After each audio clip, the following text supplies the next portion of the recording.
Sebelumnya saya ucapkan selamat kepada kalian, anak-anakku yang baru saja diterima menjadi bagian dari keluarga besar SMA Negeri 1 Darangdan. Semoga kalian dapat mengikuti kegiatan ini dengan baik ya. Pada kesempatan ini saya akan menyampaikan materi tentang budaya bersih dan sehat dalam protokol kesehatan saat pandemi COVID-19.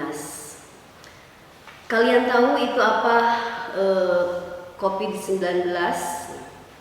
Penyebaran coronavirus atau COVID-19 ke negeri tercinta ini sungguh di luar pemikiran kita ya. Pandemi COVID-19 ini yang melanda dunia termasuk Indonesia itu sangat memprihatinkan dan berdampak pada seluruh berbagai sektor kehidupan, baik itu ekonomi, sosial, termasuk juga ke dalam bidang pendidikan. Untuk itu kita pun tidak bisa melaksanakan kegiatan seperti biasa di dalam kelas ya. Kita harus melaksanakan kegiatan pembelajaran dengan pembelajaran jarak jauh, bisa itu dengan daring ataupun luring. Nah, untuk kesempatan hari ini saya akan menyampaikan materi tentang tadi budaya bersih dan sehat saat pandemi COVID-19. Kalian tahu itu apa virus corona? Virus corona itu merupakan keluarga besar virus yang menyebabkan penyakit infeksi saluran pernapasan, mulai flu biasa hingga penyakit yang serius ya seperti MERS atau SARS. Bagaimana mengenali secara dini kalau kita ini terinfeksi COVID atau terinfeksi corona? Nah, coronavirus yang baru ini mungkin tidak menunjukkan tanda-tanda infeksi selama beberapa hari, tapi ada masa inkubasinya itu 14 hari ya, sehingga orang yang baru terkena virus itu mungkin tidak diketahui secara gejala ya.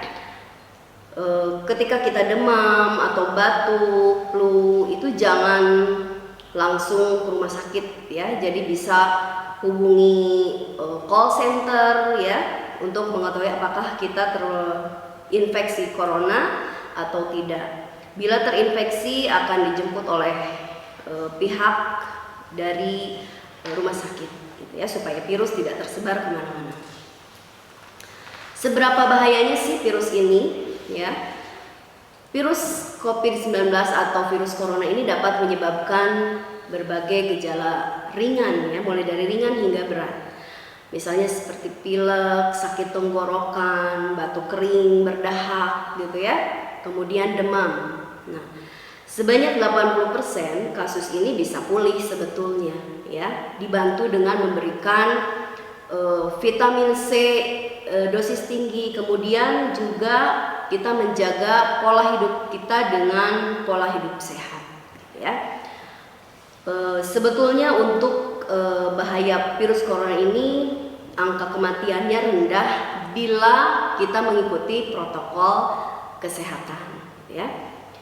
Kaum lanjut usia dan orang yang mengidap diabetes, kemudian ginjal, liver, tekanan darah tinggi dan penyakit jantung mungkin itu lebih rentan untuk terkena sakit parah akibat virus ini.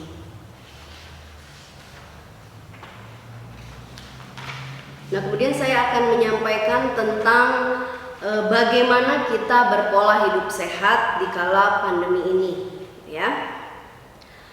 Ada yang perlu kita pahami bersama bagaimana virus corona ini menyebar. Nah, virus ini akan menyebar ketika seseorang itu bersin atau batuk ya, sehingga menimbulkan droplet atau semburan yang bisa menyebabkan orang-orang di sekitarnya itu terpapar gitu ya. Nah, misalnya masuk ke dalam mata atau hidung atau mulut dari orang yang sehat gitu. Jadi droplet atau semburan dari orang yang terkena virus ini itu bisa terpapar kepada orang yang sehat di sekitarnya. Itu cara virus ini menyebar walaupun lewat tetesan kecil. Jadi jika kalian melihat seseorang yang sedang batuk, pilek, bersin gitu, kalian bisa memilih untuk menghindar ya, menjaga jarak, atau kita sebut sekarang adalah social distancing ya. Jaraknya itu antara 2 sampai 2,5 meter dari orang yang mungkin ya orang tersebut adalah terpapar atau terkena dari virus tersebut. Nah, jadi kita bisa menjaga jarak ya 2 sampai 2,5 meter. Ini akan menjaga kalian tetap aman ya dari percikan yang mungkin dapat menyebabkan kalian terpapar virus COVID-19 ini. Kemudian yang disarankan sekarang adalah pemakaian masker ya.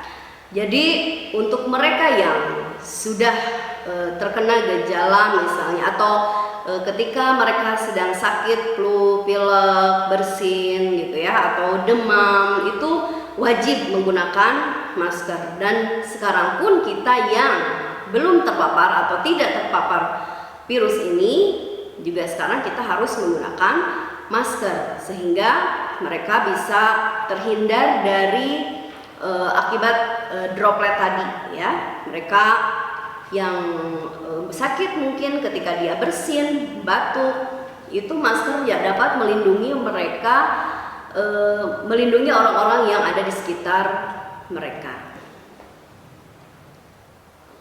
Secara umum untuk menghindari terpaparnya virus ini adalah untuk menghindari kerumunan ya. Nah, apalagi saat ini kita sudah dinyatakan dalam new normal ya. Kita masuk ke dalam kehidupan new normal. Artinya kita masuk ke dalam dunia kehidupan sehari-hari, tetapi dengan kenormalan baru, yaitu dengan tetap menjaga diri dengan protokol kesehatan. Misalnya tadi ya, menghindari kerumunan, kemudian memakai masker bila sedang keluar rumah gitu ya, kemudian tidak bersentuhan dengan orang-orang yang ada di sekitar kita. Misalnya ketika kita diharuskan atau dengan secara tidak langsung kita harus tidak bisa menghindari kerumunan tersebut. Misalnya ketika kita harus ke pasar, kita harus ke tempat-tempat yang mungkin di situ ada kerumunan orang.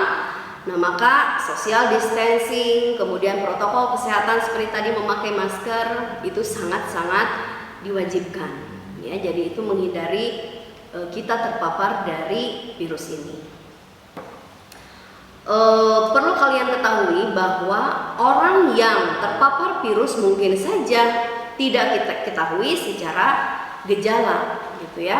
Mungkin saja orang yang dalam keadaan sehat saat itu dia sudah terpapar virus tersebut. Hanya orang tersebut mungkin tidak memperlihatkan tanda-tanda orang yang sedang sakit gitu ya. Sehingga itulah gunanya kita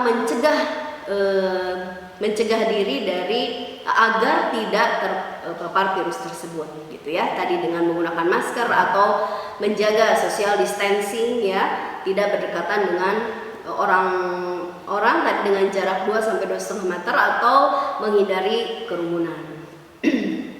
Ada yang memakai masker mungkin dia tidak sakit tapi dia menjaga dirinya dari paparan virus ini ya.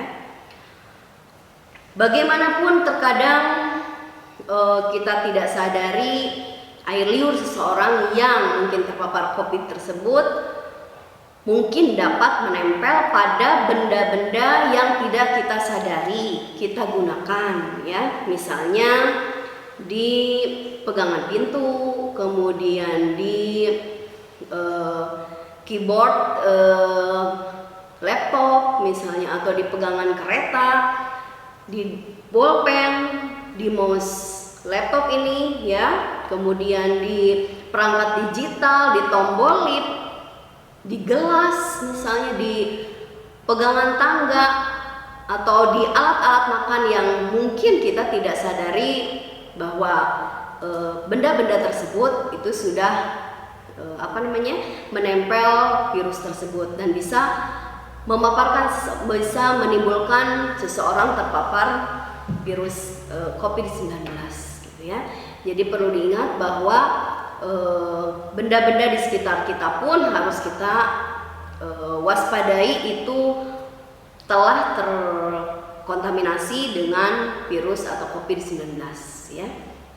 Mungkin kita tidak sadari juga di bagian luar masker yang kita gunakan, nah itu juga bisa menempel virus-virus yang mungkin kita tidak sadari gitu ya. Jika kalian tidak sengaja menyentuh benda-benda yang tadi yang disebutkan, misalnya tadi ya pegangan pintu, kemudian di bolpen, di alat makan, di alat-alat digital seperti ini ya. Nah, kita tidak langsung misalnya menggunakan tangan kita untuk mengucak mata atau misalnya menyentuh mulut ya, kemudian menempelkan ke wajah orang-orang yang ada di sekitar kita. Nah, gitu ya. Nah, sebelum itu kita harus mencuci tangan terlebih dahulu. Jadi setelah kita bepergian dari mana saja ya, mungkin tidak kita sadari bahwa kita sudah terkontaminasi dengan virus tersebut. Nah, alangkah baiknya kita cuci tangan terlebih dahulu sebelum kita menyentuh orang-orang yang ada di sekitar kita, bahkan diri kita sendiri ya, seperti tadi mengucap mata atau menempelkan tangan ke wajah dan lain sebagainya. Karena penyebaran virus tersebut tadi sudah disebutkan itu bisa melalui mata, hidung, bahkan mulut. Kemudian virus ini bisa bertahan hingga 24 jam di sebuah benda gitu ya. Tadi dengan benda-benda yang tadi sudah disebutkan, virus tersebut bisa menempel pada benda tersebut itu selama 24 jam. Maka dari itu, benda-benda yang mungkin kita tidak ketahui bahwa itu sudah terkontaminasi dengan virus, itu harus kita bersihkan terlebih dahulu sebelum kita gunakan. Misalnya kalau alat-alat makan bisa kita cuci dulu ya sebelum kita pakai. Kemudian alat-alat digital misalnya bisa kita lap dengan disinfektan ya. Nah, itu mencegah terpaparnya virus ke dalam tubuh kita. Jadi cucilah, bersihkan sebelum kita gunakan. Itulah sebabnya ada baiknya untuk mengikuti 5 tindakan pencegahan berikut ya. Jadi protokol seperti apa sih yang harus kita ikuti untuk mencegah kita terpapar dari virus COVID-19 ini? Yang pertama adalah jangan menyentuh wajah kalian atau wajah siapapun jika memang harus gitu ya. Kita terlebih dulu mencuci tangan dengan sabun atau menyemprotkan hand sanitizer gitu ya. Kemudian bagaimana cara mencuci tangan yang bersih? Nah, ini juga ada langkah-langkah yang baik gitu ya. Bagaimana caranya tidak hanya mencuci tangan seperti biasa, tetapi juga harus kalian tahu bahwa mencuci tangan itu harus bersih ya. Kita cuci tangan bagian depan, bagian dalam, kemudian bagian luar tangan di sela-sela jari ya. Kemudian di bawah kuku, nah ini ya, di bawah kuku. Nah, kemudian di keseluruhan jari jemari kita. Nah, itu bisa kita lakukan selama 20 detik. Bisa kalian lakukan sambil bernyanyi, misalnya ya, sambil bersolawat, misalnya gitu ya. Nah, itu bagaimana cara mencuci tangan yang baik. Kemudian yang kedua adalah buang segera masker yang kalian pakai ya. Jika terasa sudah tidak bersih, kemudian jangan gunakan masker itu lebih dari 2 hari. Jadi 1 hari ketika sudah pakai itu langsung harus segera dibuang atau dicuci gitu ya. Kalau masker kain mungkin masih bisa dicuci, tapi kalau masker yang sifatnya hanya satu kali pakai itu harus segera dibuang, dan membuangnya pun jangan ke sembarang tempat ya, tapi harus ke tempat sampah gitu ya. Nah ini kemudian kita juga jangan sering menyentuh bagian luar dari masker, karena kita tidak mengetahui apakah virus itu sudah memaparkan atau mengkontaminasi masker kita atau tidak gitu ya. Jadi harus kita buka itu lewat telinga gitu. Jangan bagian luar dari masker kita ambil lalu kita buang. Jadi ada cara-caranya kita buang, kita ambil dari telinga atau dari ikatannya gitu ya. Kalaupun kita tidak sengaja menyentuh bagian luar dari masker, kita bisa mencuci tangan terlebih dahulu ya. Atau setelah membuka masker kita bisa mencuci tangan. Kemudian yang ketiga, jangan berbagi makanan, alat makan, gelas dan handuk ya dengan orang lain. Jadi gunakan barang-barang pribadi kita untuk kita pribadi ya. Makan kita gunakan piring sendiri, sendok sendiri, kemudian gelas untuk minum kita gunakan gelas kita sendiri ya, setelahnya kita cuci ya. Kemudian handuk juga untuk kita, untuk misalnya kalau di rumah untuk ibu, untuk ayah, untuk adik-adik kita itu hendaknya dibedakan ya. Jadi gunakan alat-alat pribadi untuk kita sendiri. Yang keempat adalah buka dan tutup pintu dengan siku atau bahu boleh ya, karena mungkin saja setelah kita membuka pintu kita bisa menyentuh wajah, menyentuh hidung kita gitu ya. Nah itulah kita tidak mengetahui apakah pintu tersebut sudah terpapar virus atau belum gitu ya. Nah untuk menghindarinya itu pun jika memungkinkan kita bisa lakukan dengan menggunakan siku atau bahu kita gitu ya, untuk membuka dan menutup pintu. Karena siku itu tidak mungkin kan menyentuh wajah, hidung atau mulut kita gitu ya. Kemudian yang kelima terakhir itu selalu mencuci tangan dengan sabun setelah makan, setelah dari tempat umum ya, atau setelah kita bertemu dengan orang-orang yang mungkin kita tidak sadari sudah terpapar virus COVID-19 ini. Nah itu saja mungkin yang bisa saya sampaikan sehubungan dengan bagaimana menjaga budaya bersih dan sehat ya di kala pandemi COVID-19 ini. Semoga kita bisa terhindar dari paparan COVID-19 dan kita selalu menjaga kesehatan ya, agar kita bisa beraktivitas, belajar ya, bekerja dengan aman dan nyaman. Itu saja barangkali dari saya, semoga bermanfaat. Billahi taufiq wal hidayah. Wassalamualaikum warahmatullahi wabarakatuh.